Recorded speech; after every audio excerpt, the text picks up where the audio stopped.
time for Cigar Talk, the fastest growing cigar show in the nation. Whether you're a new cigar enthusiast or a cigar aficionado, we have something for everyone, bringing you the best interviews, cigar reviews, and weekly giveaways. So grab yourself a cigar. It's time to light 'em up.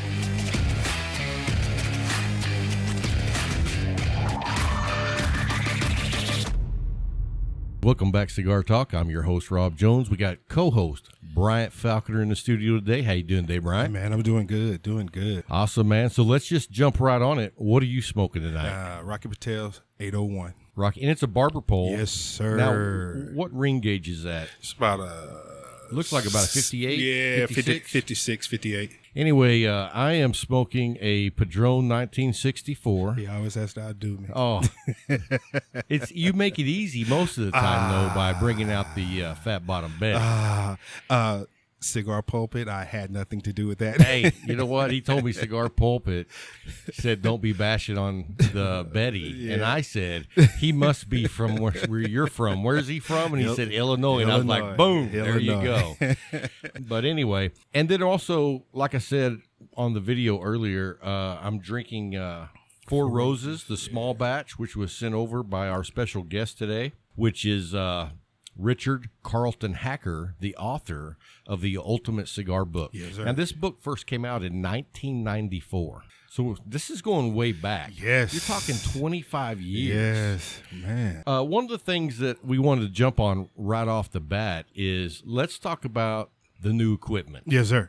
Yes, Because sir. the Patreons help make that possible. And we thank you. And, thank you. man, let me tell you, the editing, like on mine and your part, is so much easier because it's just so clear. Now, I do have to say you got to watch the pops. Mm-hmm. So when you say P's, B's, whatever. Mm-hmm. And I probably get a windscreen like that. Yes, for and both put of on them. both of these because it is kind of sensitive to that.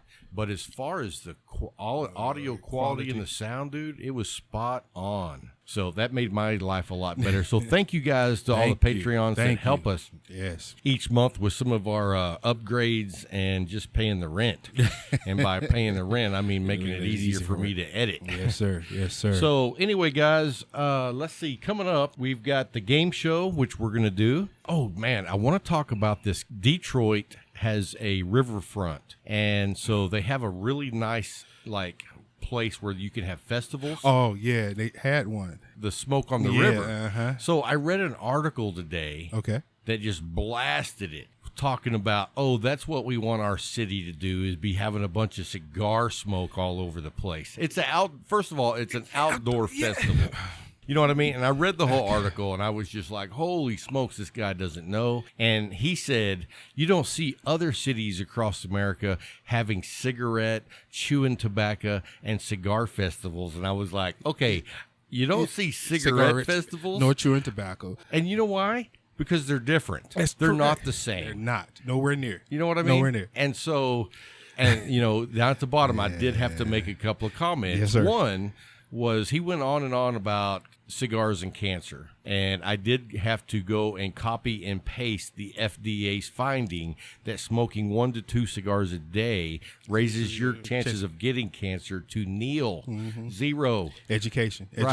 Right. I mean, and this guy, and he tells a little bit about his story. He was a cigarette smoker, and he got cancer. Cigarettes. And that was one of my comments. I said cigars don't belong in the same breath as cigarettes not at all. And chewing tobacco. Correct. It's totally different. And so, I understand he's a cancer survivor. I'm glad he, thank pulled the through Lord that. for him. Right. Yeah. But, that just drives me crazy when people lump all tobacco products into one. Mm-hmm. And, he also threw in the vapes.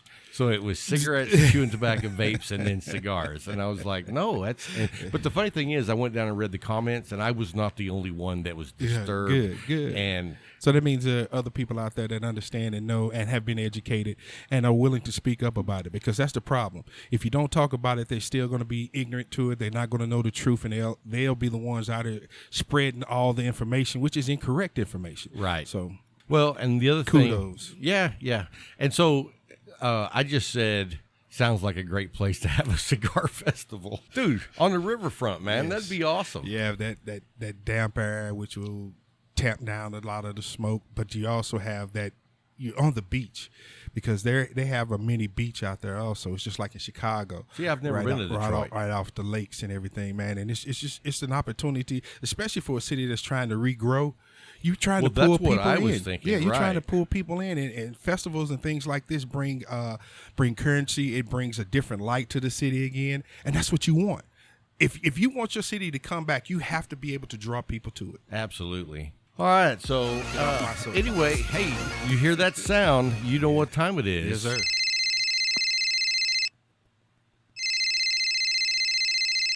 Hey, thanks for calling Cigar Talk. Who do we have with us? Vic Anderson. Hey, Vic, how you doing, brother? I'm good, man. How are you? Man, I'm doing fantastic. We're just doing the show and smoking cigars and having a little Four Roses. So sounds like a pretty good evening, doesn't it? Yes, sir. It sure does. Hey, so in case everybody doesn't know, Vic is a representative with Cigars for Warriors, and he was up at the Leaf Thursday? Thursday, yes, sir. With the Oliva event. Sir. And we just want to say thank you for coming down and doing your part. Man, it was a great event, and you helped make it a really good event, man. Thank Truly you. Appreciate it. Oh, man, I appreciate it. Yes, it was a great event, and lots of good customers there, and everybody did a good job, Jay and the gentleman Paul from Oliva. So, yeah, good time was had by all. Awesome, man. Well, hey, so are you calling in to answer the trivia question? Well, I'm calling in to try to answer the trivia question. We'll see how tough it is. It's really not that tough. No, it isn't. I'll put it this way. If you listen to the show, it's not that tough. So Okay, I should do okay then. here we go. Vic, the question is, what is Bryant's ambassador coin number? Oh, jeez. I know it's lower than yours. Oh, all right. That doesn't count. That does not count. It's like 150 something, maybe. All right, I'm going to give you one more chance. It's higher than that. 220. You lose, man. You lose. Brian, tell him the correct answer. 165. 165. Oh, man, I was closer on my first I guess. know. Yes, You sir. were But closer. was I right, though? It's lower than yours. Yes, it is lower than mine. So, well, hey, man, we appreciate you listening, and thanks for taking the time to call. And we you bet. really appreciate all you do with Cigars for Warriors, man. Yes, sir. Yes, sir. Yes, sir. Thank you guys both. I'll talk to y'all later. All right, take care of yourself. We got another call. Welcome to Cigar Talk. Who do we have on the line? This is Charlie Serrano. Hey, Charlie, how you doing, brother? Doing good. How y'all? We're doing fantastic, man. Are you off this weekend? No, I'm actually calling you from work. Oh, nice. I like it. All right, well, then let's go ahead and get going. Hey, so what we're doing is we're asking a trivia question, and if you can answer the trivia question, we're going to give you 2 free tickets to the Cigar and Spirits Festival October 12th in Fort Worth at Panther Island. Okay. Me and Brian are both going to be there, and we're just going to have a great time. It's going to be cigars and spirits, so what more could you want, right? Right. All right, man, so here's the question. What is my favorite McAuliffe cigar? You have spoke so many of them. I would say the Medallion. Boom! We have a winner. Nice. That's good. Yes. See? Now, as a bonus question, can you tell me Bryant's McAuliffe medallion number? Oh, shoot. I saw it just the other day. I want to say 233. No, his is 165. Okay. We gave that And I question to just saw another it the caller. other day. Yes. You ought to see it like every day because he's over there posting pictures more than anybody I know. So, well, I'm awesome. telling you. Let me know if you can make it up to the festival. When you get there, just give me a call and I'll come meet you at the gate and I'll get you in and we'll go hang out and smoke cigars, brother. All right. Well, we were actually planning on showing up. All right. Well, even better. Now you got tickets, brother. Yes. Okay. All right, man. Well, we're going to get back to it. Don't you work too hard, man. Sure won't. All right. Take care, Charlie. Good talking to you. You too, sir. Thank you. All right, guys. So we had a couple of callers. One of them won tickets and one of them didn't. Vic, sorry about that, but you got to pay attention when you listen to the show. You just can't be driving down the road smoking cigars. Anyway, Hey, coming up next, we've got the interview with Richard Careleton Hacker. He wrote The Ultimate Cigar Book. And I tell you what, man, he sent me the book, and it's really impressive. The guy's been, and they're on their 4th edition. They just released the 4th edition. And so it's just a real impressive book. It covers anything you could want to know. I told him whenever I talked to him, I wish I would have had this book when I started out. Most definitely. Would have saved me a lot of time and saved me definitely a lot of money. So anyway, guys, hang in. Right after the break, we'll be back with Richard Careleton Hacker.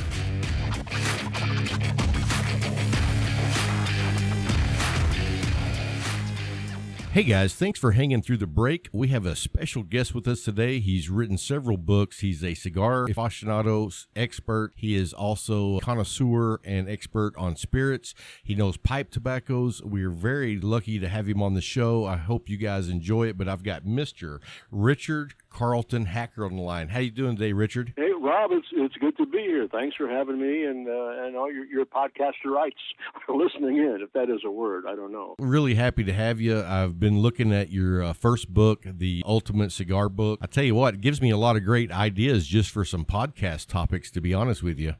Well, great. I'm glad to hear that. Tell us a little bit about how you became an expert. How did you get interested in cigars? And before we get started, I just want to say I loved the preface in your book right off the bat. I assume that was to your wife? Yes, of course. Well, I assume that, but let me see if I can read this right quick. It says, "To my lovely and long-suffering wife, Joan, who has encouraged and nurtured the passion I have for cigars. Never once has she shown the slightest hint of jealousy." And I think that's amazing, man, because I've been in the cigar industry long enough to know there's a lot of guys out there and their wives completely despise cigars. And I am also very blessed to have a wife that just lets me do what I want to do and have fun with cigars. Well, we're both very lucky, Rob, and I was lucky. You back in college and after college, you start dating semi-seriously, and it's always funny because, like, first date, you go out and you probably don't smoke a cigar. And second date, you say, you mind if I smoke a cigar? And, oh, no. So you smoke one. And then the third date, they're sitting on the opposite end of the car, and then there is no fourth date. I mean, that's it, But with Joan, she never said a word, loved the cigar smoke. And, I was glad. And then we started getting serious, and she took me home to meet her folks. And that's when I discovered her dad smoked cigars, which is why she didn't mind it. Very nice. She was used to it. She grew up with it. So, yes. I guess my advice is marry someone whose spouse is a cigar smoker, and you're all right. Yeah, it was the son of a preacher man and now the daughter of a cigar smoker. Exactly right. And what's really funny is her dad used to smoke these really cheap El Productos because that's all they could afford. We both came from, I guess now they call them middle-class families, but we were not wealthy by any means. So, I began smoking Robert Burns in college, 10 cents a stick, and then I graduated to Anthony and Cleopatra Grenadiers, and then I'll never forget my first good cigar was well after the Cuban embargo. You couldn't get Havana tobacco, and the Honduran-made Hoyo de Monterrey came in a box, and on the lid it said, "Made with real Havana tobacco." And I said, "Whoa, what's this all about?" So I bought one. I think at that time it was like, I don't know, $3 a stick, which was a lot of money. Wow, yeah. A lot of money. And I smoked it and said, holy cow, I've never had anything like this. And, Rob, I never went back, and I formulated a philosophy I still keep to this day, although, thank God, I'm making a lot more money and I can smoke a lot more cigars, but I would rather smoke one good cigar a week than 7 bad ones. Oh, absolutely. And so when I used to bring her dad, going back to the story, I'd bring him these really nice cigars, sometimes better at the time that I was smoking, and he didn't like them. because they were all pure long leaf tobacco. He was used to smoking those mild machine-made short filler El Productos, and so he did me a favor by smoking them. But I found out later he really would rather have the cheaper one. So I just kept the good ones for myself. Hey, well, and it's funny because you say that. I mean, people like what they like. We unfortunately just lost a brother of the leaf several weeks ago. And, sorry to hear that. Well, thank you. But we called him 530 Fred because every day at 5:30 he's come walking in the door, and he smoked for years, but he always smoked a $2.30 cigar. And I even bought him some, good quality cigars before, and then he always went right back to his $2.36 because you get what you're used to, and that's what you like. So, well, exactly, yeah, and that's the way it should be. I mean, there's a big thing, especially during the cigar boom. People would be buying these really, expensive Cubans and top of the line Davidoffs, and when they could get them, they get the Opus X. They flash them around, and they may not always have liked them, but they flash the bands around. Nowadays, you still buy those cigars, but you only buy them because that's what you really like to smoke. So it's a whole different, ball game now than it was back then when people were trying to kind of show off. Well, as long as you've been in the cigar industry, what a progression we're in today where there's just thousands of cigars to choose from versus a few, probably 30, 40, 50? We have more cigars today than we've ever had in the history of cigar making. It's just amazing. I mean, I can't keep up with them. That last chapter in my cigar book, International Compendium of Cigar Brands, I mean, that's almost out of date the minute I finish writing it because old brands drop out, new brands jump in. You cannot keep up with the stuff anymore. Oh, no. I mean, there's a new cigar coming out every week, it seems like. Oh, yeah, at least. Yeah, I get emails, I get notices. It's just crazy. And if you're a new cigar smoker, wow, where do I start? What do I do? And, of course, that's one of the reasons I wrote the book way back when. This is before all this happened, of course. But I wrote it because it was the book I always wanted to, teach me, what do you look for in a cigar? How do you pick a cigar? How do you cut a cigar? How do you light a cigar?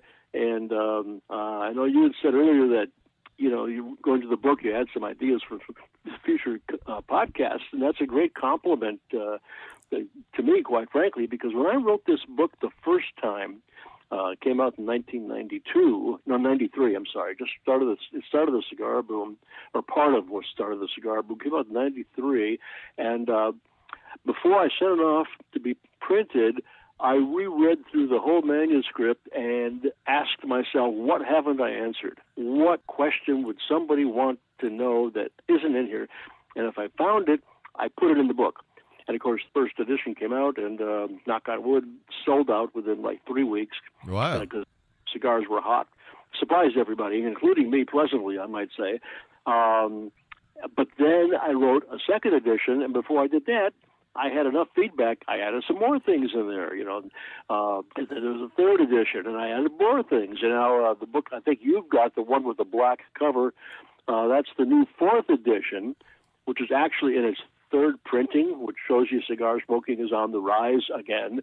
And that is pretty much where it's at, except for that compendium chapter. It's complete, but again, new cigars have come in since then, and I've changed a few things, like, Castro passed away, so I had to update that, because I had him in there, in the present tense. Now he's in the past tense. So I do little minor things like that.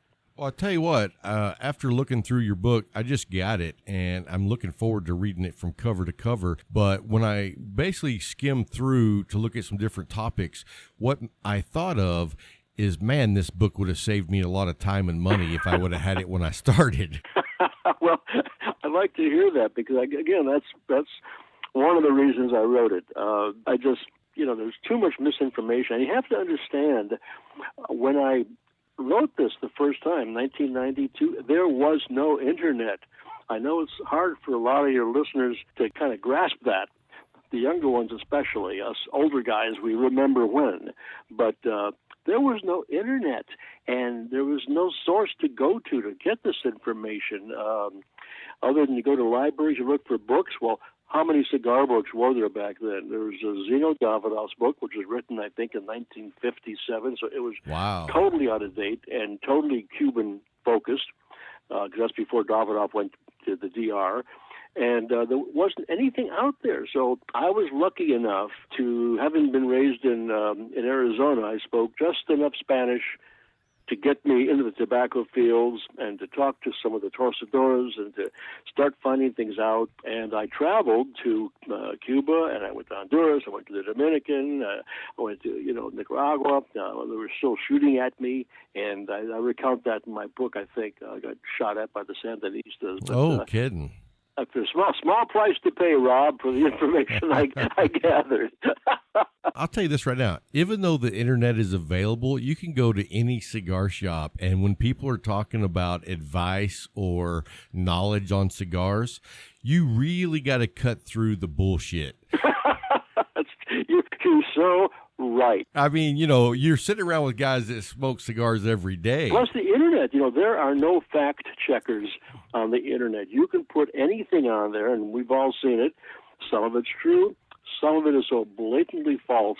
It just makes me cringe. So, yeah, first-hand information is the best, but I understand you can't do that all the time, and a lot of people can't be as lucky as I was, who I was, travel, of course, over the course of years to all these third world countries. And I was lucky to know a lot of the cigar makers, many of them now long gone.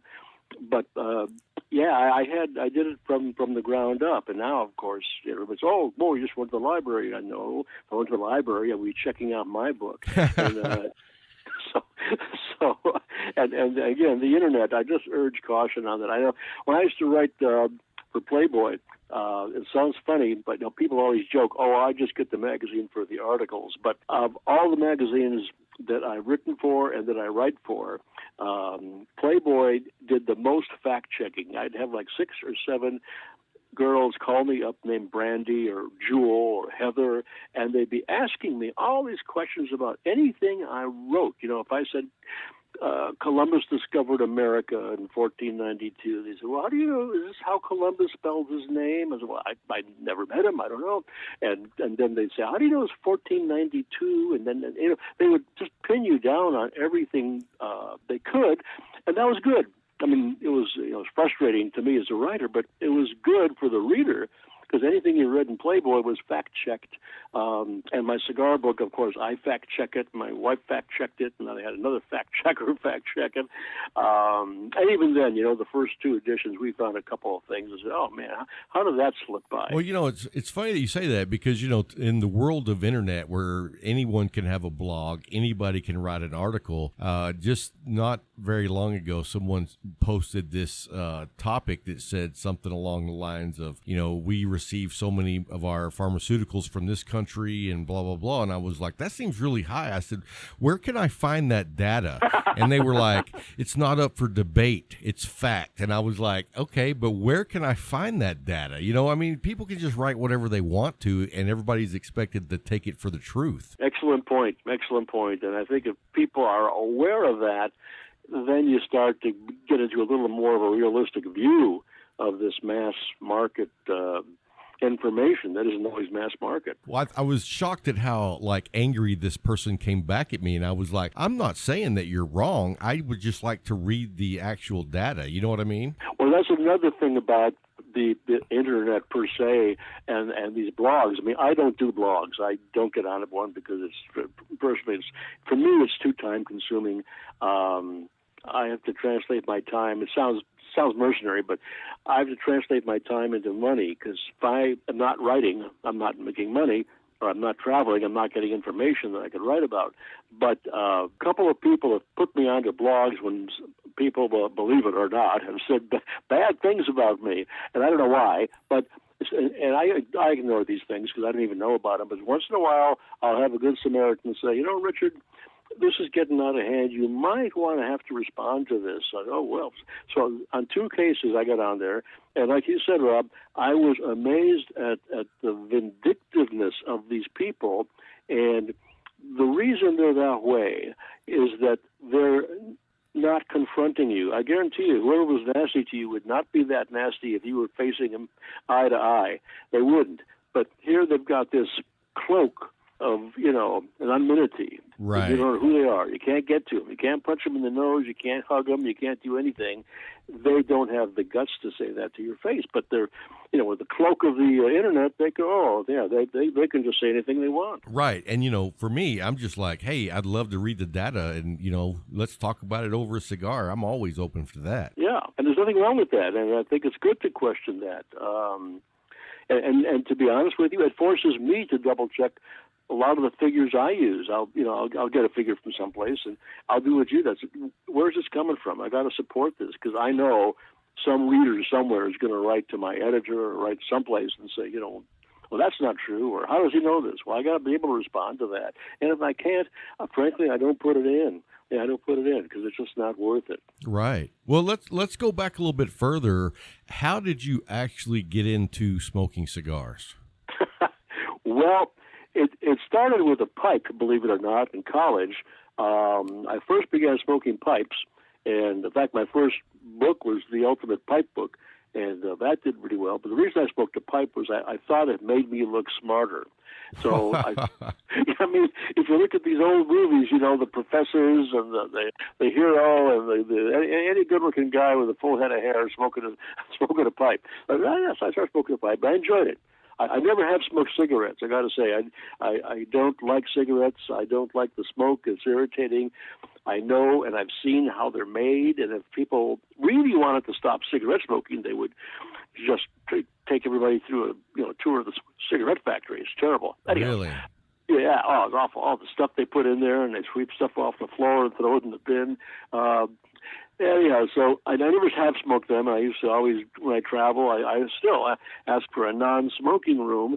And during the cigar boom, people, they would know me. They'd come up in the lobby and say, I don't understand. You've written all the stuff about pipes and cigars and you've got non-smoking room. I said, yeah, I'll tell you why. Pipe smoke and cigar smoke is very pungent and it's much stronger than cigarettes, which are made to be mild and ingested. And as you know, we don't inhale as cigar smokers or pipe smokers. I said, so I'll never smoke a pipe or a cigar in my room. I'll smoke it on the balcony, or I'll smoke it outside, but I won't smoke it in a room where I'm sleeping. Smoke it in my den at home because it's got a high ceiling. But anyhow, so the whole point is, I forgot the point I was making, Rob. But I got started. All right, so pardon me if I drift off that's all a right. few times. Well, I'm the same way. Whenever I go to a hotel, or back when they had smoking hotels, I always got a non-smoking room just because the smell of stale smoke just is awful to me. And so, and I don't want to just sit in the motel room and smoke a cigar, like you say, out on the patio, out on the balcony. That's enjoying and relaxing to me. I don't just smoke a cigar just to smoke a cigar. That's what it's all about. That's what non-smokers don't understand, but that's exactly what it's all about. But anyways, to get back to your question, so I went from pipes, I went to cigars. Which frankly are a lot easier smoke. Pipes, you got to fill the bowl just right, tamp it down, do the charring light, and you have to. You're always tamping, lighting, puffing, tamping, light. Cigars, you take it, you clip it, you light it, you're on your way, and that to me was a much easier smoke, and as you say, just as satisfying. And so I began, smoking cigars. My previous life was in marketing, and I got into one of the accounts I was working on was Tinderbox International, which at that time was the largest pipe chain in the country. Oh, wow. 148 stores. And through them, that's how I met all these people and ended up being invited to go to the factories, the fields. And so in '89, I was writing for Playboy at that time because all the time I'm working, I'm writing in the evenings. I've been writing I've been published ever since I was 17. But writers typically don't make a lot of money writing, so I had to have a day job. But I was still writing and getting published, and one of the magazines was Playboy, and I did an article in 1989 called "Up in Smoke." And that was the first major cigar article, I think, in any American, publication at that time. And this is well before Cigar Aficionado or anything like that. And I got tons of mail. And the reason for the article, too, was that I had noticed the cigar smoker was changing.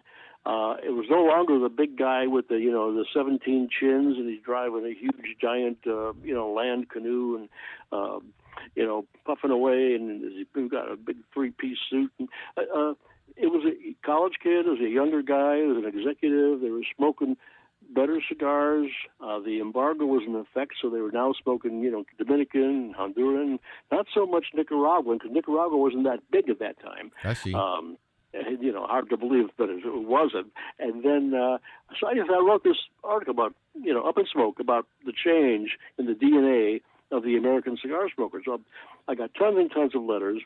That encouraged me to continue my research, continue making notes, and finally I figured, I've got so much information, I can't write enough articles to cover all the stuff that I know. I'll do a book. And so that's how the book happened, and it happened right at the same time Cigar Aficionado came out, at the same time, and that all started the whole big cigar boom. And boy, then just, the next, 5 6 years, it was crazy. Now, I have to ask you, since you were writing for Playboy, did you ever have the opportunity to meet Mr. Hefner himself? Oh, yeah. Yeah, a couple No of kidding. occasions, sure did. Did you get to smoke a cigar with him? No, he didn't do cigars. He did pipes. Oh, I did not know that. Yeah, he was a big pipe smoker. In fact, I tried to buy one of his pipes off. He had these pipes made with the Playboy bunny inset in the stem, like the Dunlop's got their dot in there. And he had these custom-made pipes for him. I'm a pipe collector. And it's so funny, and this tells you a lot about Hef, too. I said, would you want to trade for one of your pipes, or can I buy one? And without a beat, he said, no. It wasn't even open for discussion, was it? Oh, he wasn't about to give anything away that he had worked for. That's a great story. So anyway, let me ask you this. You said you made the switch from a pipe to a cigar. About what year was that? Actually, to be honest, it was when the Cigar Book came out, because I was doing so many interviews that it'd be crazy to walk in with a pipe. And so, I just began smoking more and more cigars, which is not a bad thing. I mean, it's a trend I keep today. And then a side story to that is my wife, who does not smoke at all. There would come a point when some interviewer would ask her, if she was, because, she was in the room or whatever, and, well, Mrs. Hacker, do you smoke a pipe? And she said, finally, she said, I better start smoking, or a cigar, I mean. And she said, I better start smoking a cigar just so I can answer yes. And so we sat down with a bunch of cigars and a bunch of people I knew, and she ended up with the Macanudo Portofino. Oh, wow. That was her favorite because it was a thin cigar, very elegant looking, mild, and it came in a metal tube so she could carry it in her purse. Oh, nice. So when you wrote that book, how did you make the transition to writing the book about Connoisseur's Guide to Worldwide Spirits? Well, as we all know, most cigar smokers are whiskey drinkers, and we appreciate our good things in life. And I got to say, I've been drinking since, well, I can say it now, since before I was legal. But it's the same deal. You start out with the cheap stuff, right? And one day somebody buys you a really good bourbon. They say, "Oh, wow, I can't go back to that other swill." And then you just start doing the same thing. You smoke better and better spirits. I happen to like all spirits. I drink pretty much anything over 11% alcohol.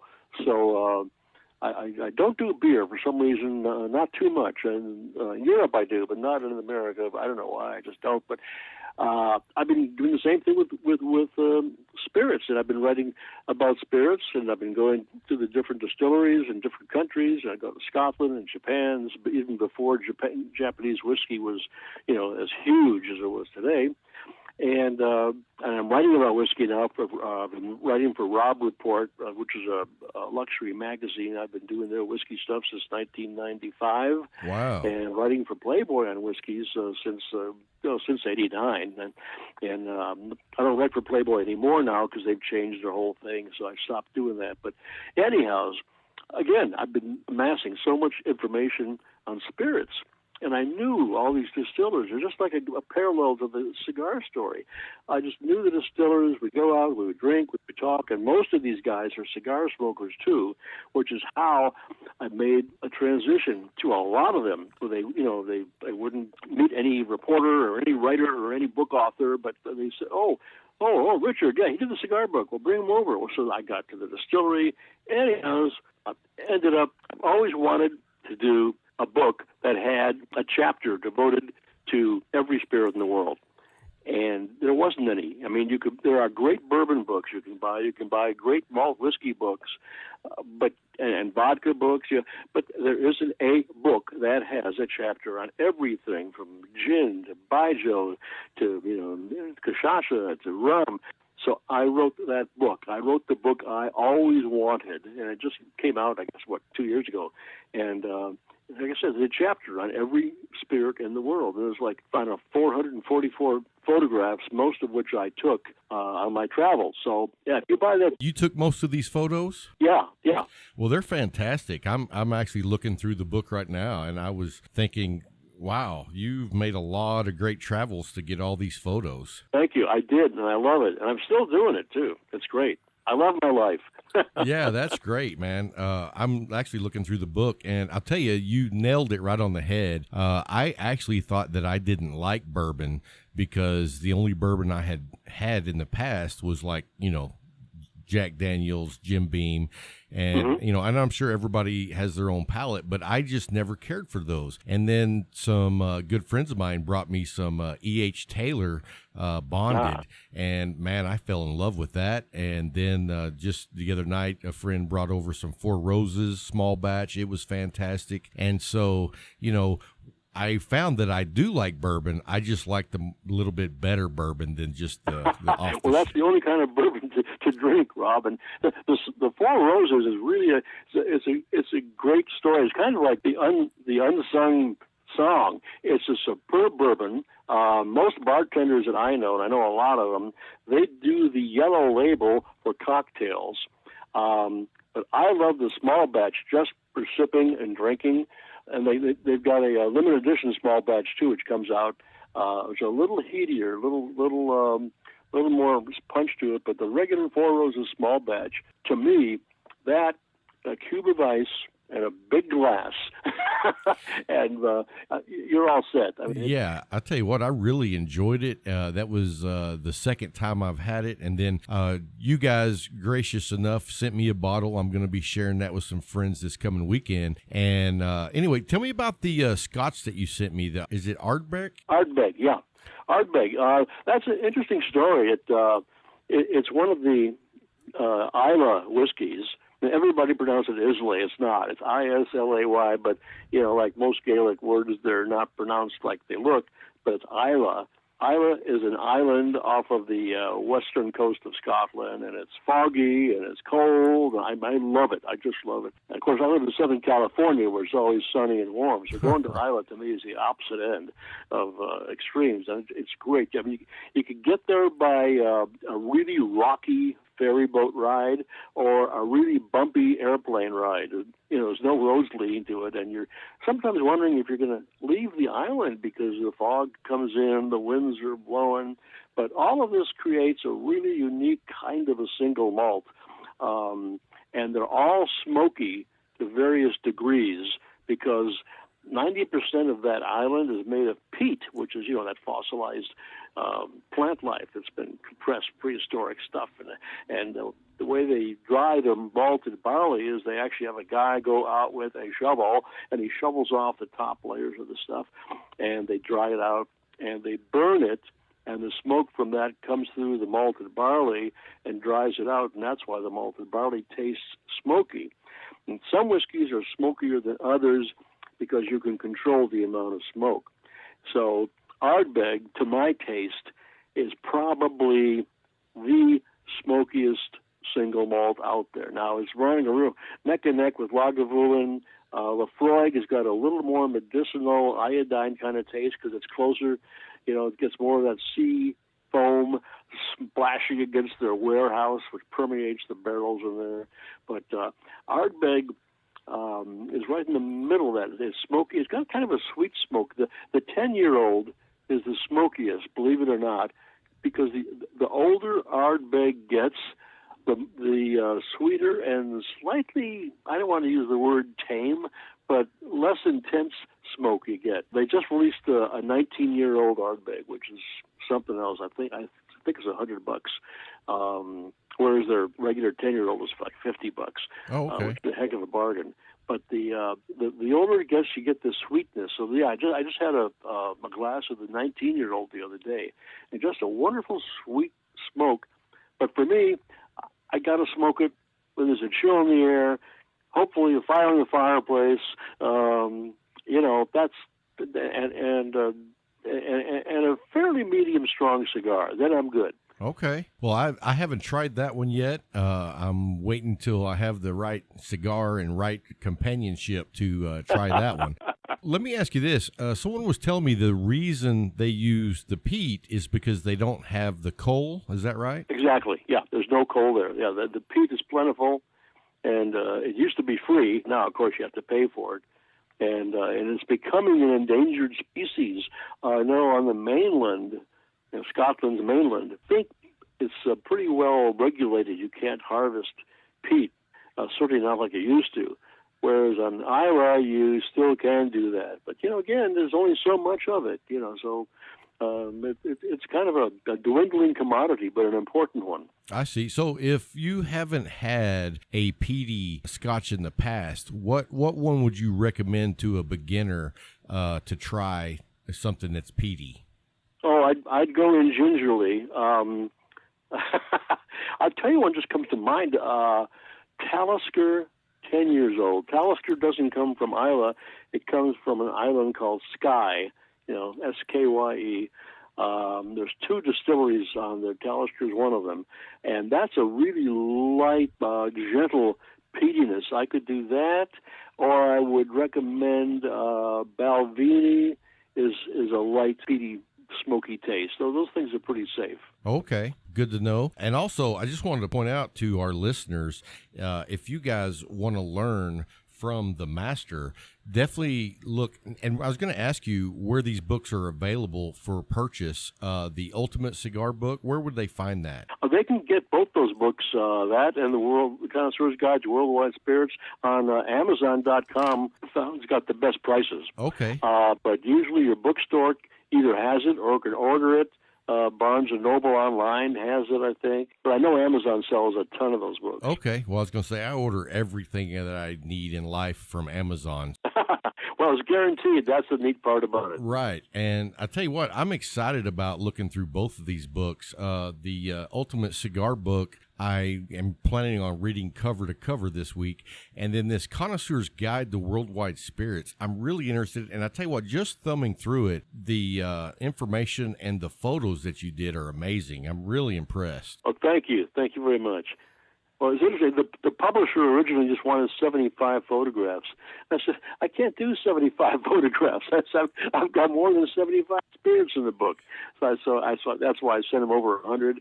And by golly, thanks to them, they used them. I was afraid they weren't going to, but they used all the photographs. I love the photographs because it's like you're taking the person on the journey with you. That's why I put those in there.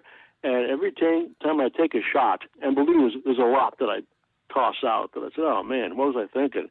But every time I take a shot that I like, I want people to be here. I want them to see it, And if they can't be with me, at least I can show them what I'm seeing through the camera. Yeah, and anyone who's listened to this episode, I'll put a link down below, and they'll be able to just go straight to Amazon where these books are available as well. Oh, it's very kind of you. Thank you. I am really enamored with what you have done. And also, I'll tell you what, the photos in the cigar book, I love these too, because some of them are newer photos, but some of them are from back when you started, and I love that because it... Yeah, there's some really good vintage ones in there. Yeah, it kind of takes you back in time. Yep. Yeah, no, I didn't take a lot of those, like King Edward VII. I didn't take that. I wasn't alive then, so I'm not that old. Well, yeah, I saw the photo of King Edward, so I'm pretty sure you didn't do that one. Oh, no. So, but yeah, a lot of the other ones, of course, I was there, and the ones in Cuba, of course, those are from the '90s. My first trip, I used to go back every year. I haven't been back for 3 years now, but I used to go back for every year. But those are, they're pretty vintage stuff. There's a great photo. I forget the page. I want to say 92, but I'm not sure. But there's a photo of some leaves being planted, and tobacco leaves and baby leaves, and these are planted in a valley that Carlito Fuente had acquired. And in the first 3 editions of the book, it just says, new tobacco plants being, planted in the Fuente field. That's all it says, because when Carlito and his workers, we were planting these little tobacco leaves back in 91, because before the book came out. And he said, "Oh, please, Richard, don't say where this is, because I don't think it's going to work. It's an experiment, and we're just trying it." Well, those leaves turned out to be Opus X. No kidding.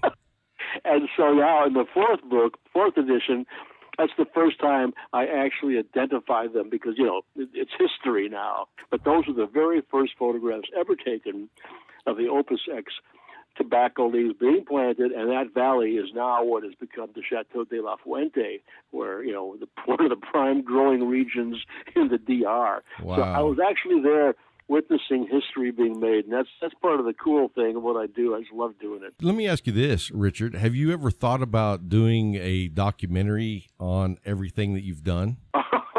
A couple of people have suggested that to me, and I'm not opposed to that. I just need someone who wants to do it. But yeah, it'd be fun to do, because I've been around long enough. Yes, I'm still standing on this side of the ground. So yeah, it'd be kind of fun. From the pictures and the information in the book, it looks like a great documentary that I know I would definitely sign up for. So if there's anybody listening out there that wants to promote or be a promoter or financier of the documentary, definitely hit Richard up. Great. No, that would be fun. Yeah, if I'd like to do that, that would...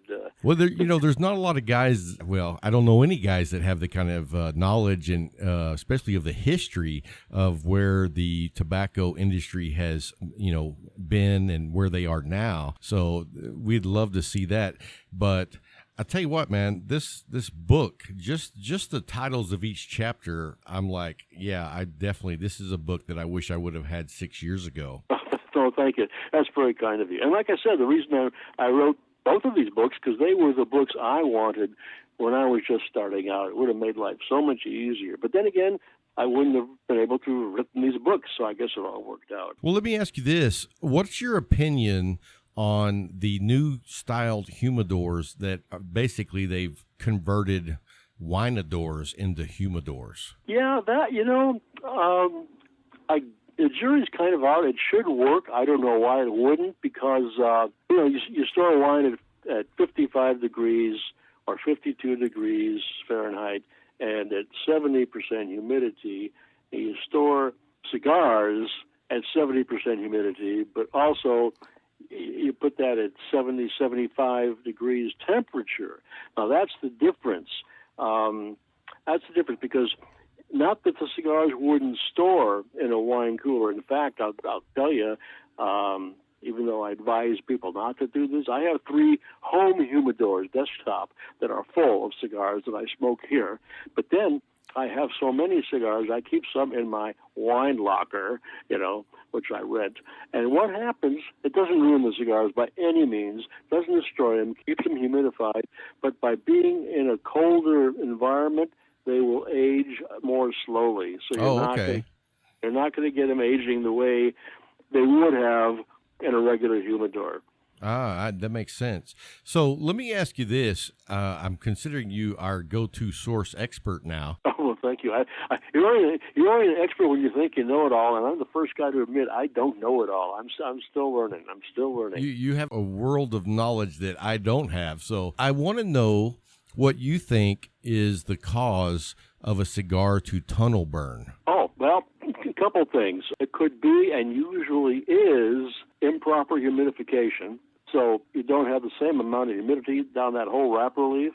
Or wrapper binder actually would work in tandem. It's funny that you say that, because that's exactly what my guess was. Yeah. I was guessing that the outer wrapper and the binder was more moist than the center. That'll cause it to tunnel burn or canoe, as they call it.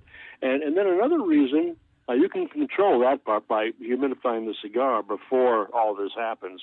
Once it happens, it's kind of too late. But another reason, too, is the roller has used improperly fermented tobacco, and that's something you can't control. He just did a bad job or got a bad crop. And that can happen when the veins aren't right or the texture of the leaf isn't right. Someone didn't pick the leaf they should have for that cigar. It will burn hotter and faster on a portion, and you get that tunneling. So that's another. Those are two reasons.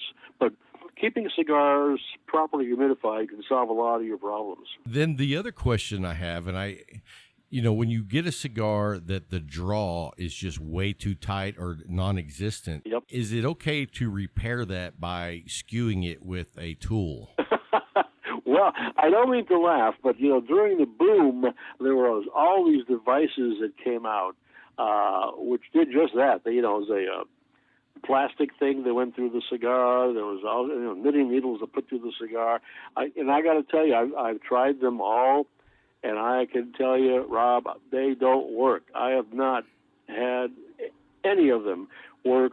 I've had a couple of them where you push it through the cigar halfway, and then all of a sudden, whoop, the wrapper splits. You're pushing all that filler tobacco out against the binder and the wrapper, and something just gives way. Basically, if a cigar smokes too tight, I just don't. When you can't keep it lit, I put it down, and I get another cigar. Clipping off the end, it's going to get better halfway through. No, it's not. Not. You're just going to get mad, going to get frustrated. If you can, take it back to the tobacconist. If you haven't, charred it up so much that it's not recognizable. But most tobacconists I've come across, I've done, they take the cigars rolled too tight. Can I just have another one? I don't want my money back. I just want another cigar that's the same kind that's rolled better, and they'll usually do that. Yeah, don't take it back after you smoke. No. That's tough. Yeah, but don't take a few puffs or you just clip it. Let's say you just clipped it and you can't get a draw. Yeah, just stop right there. It's not going to get better. I have a very understanding wife, and she understands my whole reasoning for smoking cigars is when I want to relax. And she has seen me smoke a cigar, and it was too tight, and I get frustrated. And she gave me the best advice of anyone, and the advice was throw that one away and start another one. There you go, a wise woman. That's right. She's like, you know what? Life's too short. Don't mess with it. Just get a new cigar. Yeah, I mean, we've all been there. I'm going to make this work. I'm going to enjoy this. Well, and the worst part is, let's say it's the only, Opus X you've got. Of course, it wouldn't happen with an Opus X, I can guarantee you. Let's say it's the whatever it is, brand X. Forget it. Get something else. With so many cigars coming out these days, what's a cigar that you would recommend that maybe we don't know about? Well, that's a toughie. I know. I decided to throw you a curveball there. That's a toughie. I tell you, one of the most intriguing ones to me that I went to the IPCPR, the trade show. The ones you don't know about is tough because I think everybody knows everything about all the new cigars thanks to the internet. But there's the American, which is made by J.C. Newman. Yeah, and I have not had that one yet. That's the first all-American cigar that's been made in decades in this country. I just give those guys credit for doing it. That was the most intriguing to me. But anything that my father Cigar puts out, anything that Padron puts out, anything that Fuente puts out, these are really safe cigars. They're good cigars. It all depends on what kind of a strength factor you're looking for, But of all the new cigars, I mean, there's a couple of really, really those are my go-to cigars that I really like. But gosh, there's so many, you just can't keep up with the stuff. Now, let me ask you this: did you notice, like, over the years, how your palate changed from when you started to like 6 months in to a year in to 5 years in?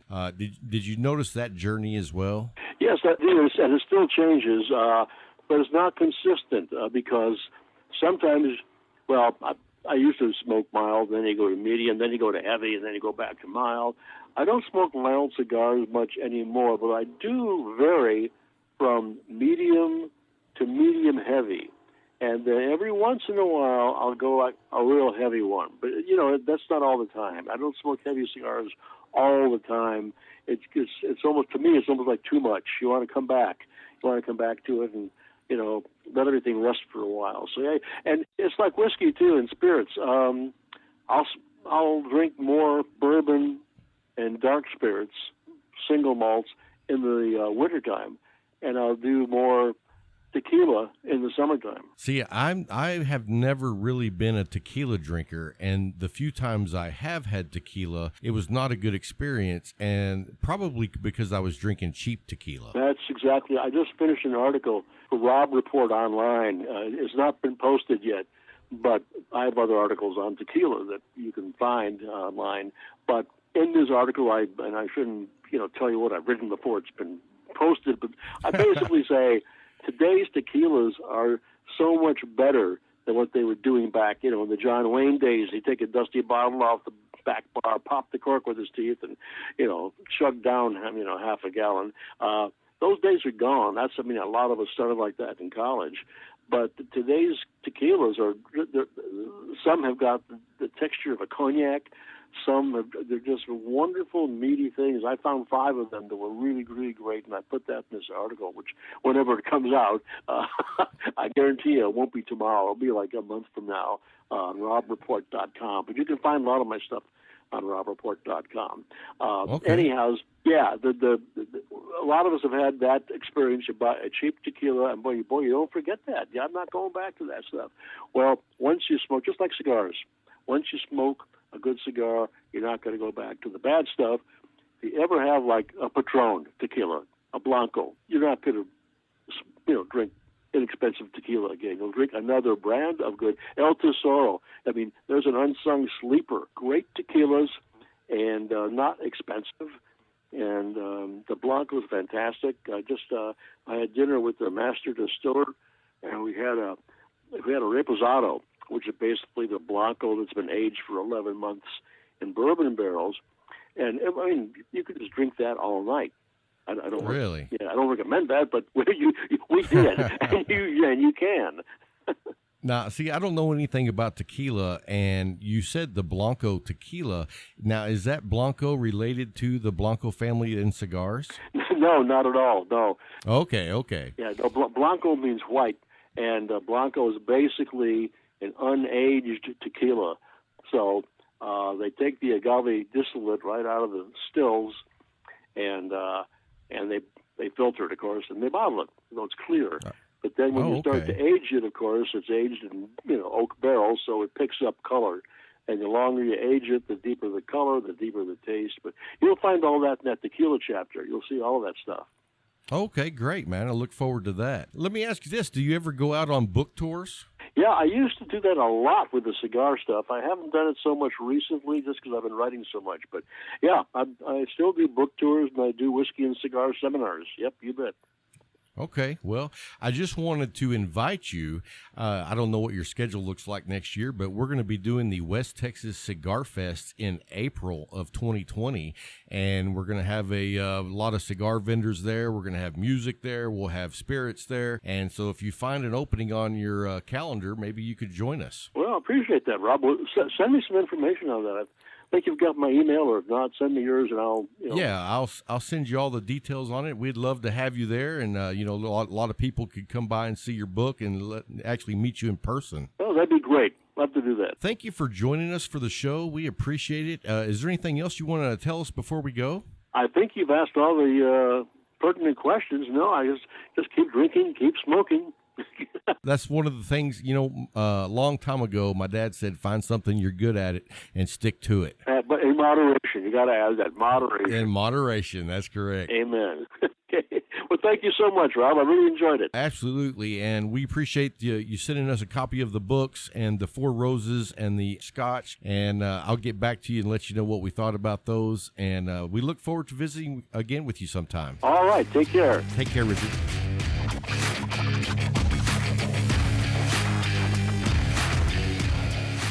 Hey guys, hope you enjoyed that interview with Richard Careleton Hacker. Love the book. If you want to check it out, you can go to Amazon. They carry everything, so they do carry the book. Anyway, I want to talk for just a minute. I was telling Bryant earlier about this new trolley car that's been turned into a cigar bar and coffee shop, and it's called Number 14, and it's in Norfolk, Virginia. Anyway, they took a trolley car, decked it out, made it look really authentic, restoration, and they've made it into a cigar shop. And so I think that's super cool. We kind of have a hidden gem in Big Spring, Texas. That's kind of like that, the Train Car Cigar Bar. And so if you haven't listened to some of our previous episodes when we talked about train car, it's actually in a train car, the bar and the humidor, and then the lounge car is like a real plush leather chairs, and it seats about 25 people. Anyway, I just love that idea. It's kind of nostalgia. Have you ever been to anything like that? No, I haven't, but I'm sitting there looking at pictures of this Number 14. That's cool, isn't it? That looks cool, man. I like how they have the outdoor seating right outside of it. It would draw me in. It really would draw me in. Yeah, you know, when I first saw it, I thought it actually rode around town. And I was like, that'd be kind of rough drinking your coffee. But no, I think it's super cool. I love it when people do businesses like that. Most definitely. And it's a really cool area. They've got some outdoor seating. The trolley car has a humidor inside. You can go in and pick out a cigar. Then they have great coffee, which you know I'm a huge fan of. And so you can just hang out on the patio and smoke a good stick. That's it. And I love the fact that they're allowing them to do this out in the open in public, because so many cities in America are going to where you can't smoke in public. You got to change that stigma. Yeah, I mean, and it's like we talked about earlier on that report from Detroit.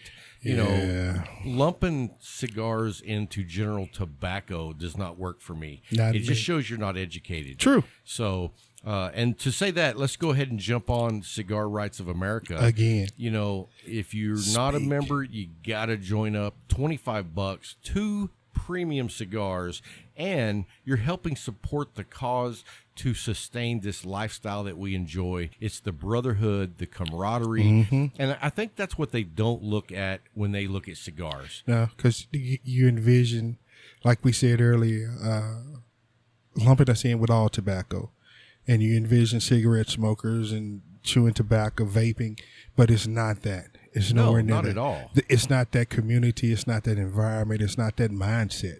It's totally separate, and it's something that allows us to come together for a like mind, which is smoking a good stick and conversate, know people, you know, enjoy your time somewhere. I love it because it's my breakdown time. When I get done with my job, I go sit in the leaf.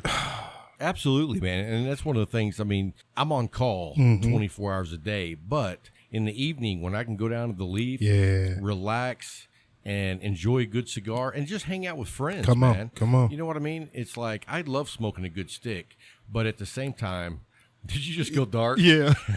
We're doing video live as well, and the studio light for Bryant just went dark. But anyway, hanging out with friends, that's really what it's about for me. So many good conversations and just getting to know people on a level that you don't get to know people anywhere else. And you have that commonality, which is the smoke, and it brings you together. Right. That's what it does. So anyway, guys, now we want to go over how to become a McAuliffe ambassador. And let me tell you, for you ambassadors out there that may be going to the Cigar Fest and Spirits Fest in Fort Worth at Panther Island on October 12th, I'm just going to give you a little hint. Make sure you bring your coin. Come on. That's all I'm going to say. Come on. So, and if you're not an ambassador, all you have to do is look down below on this episode, click on the link for the ambassador program. It just says right there in plain white lettering, become a McAuliffe ambasser. How simple do you have to make it? You click on that, and then you just fill out a little bit of information, and they send you a coin with your own number. And, you know, it's funny. Did you hear Vic's answer? Yes. He didn't know the number, but he knew it was lower than mine. I love that part. Thanks, Vic. Anyway, go by their website, fill it out. You'll get your own coin, and if you haven't seen the coins, man, they're nice. Yes, they have changed too. Yeah, they've changed throughout the different generations of coins. I think I saw someone post the other day at like 2578. Wow, 2,578. Wow. And you know what? I see them taking care of everyone from. Yes. You know what? Speaking of that, I want to know who's number one. Me too. I wonder if is it Al? That's what I was going to say. Is Al number one? Yeah. Anyway, if you're number one, send me an email and let me know. Yes. In fact, if you're in the top 10, send me an email and let me know. I want to know who these guys are. Yes, I need to know. Yeah, because then I'll know people lower than Bryant. Anyway, that's going to wrap it up for this week's show. Before we go, hey, how you enjoying that man, stick? This stick is it amazed me. I anticipated one thing and got something totally different. I thought it was going to be bold, but it's more medium. I'm getting a lot of spices from the retro hails, and I'm just loving it. I'm truly loving it, man. Well, I'm smoking this Padron 1964, and I got to tell you, it's good. I know. Oh, we know. You know what? And you know what? It's really a medium cigar. It's got some leather, some earthy notes, and some coffee. And, and I would say there's just a little bit of hint of spice. It's not real spicy, but it smokes really nice. That's a Padron. Yeah, exactly. Padron, baby. So anyway, guys, we hope you enjoyed this week's show. Yes. I know it was a little crazy because we tried something new on taking phone calls. Yes. Let us know what you think about that, if we should do it more often or if we should stay away. Or should we get a little bit better at it? Yeah, that's part of it too. But anyway, guys, until next time, keep smoking.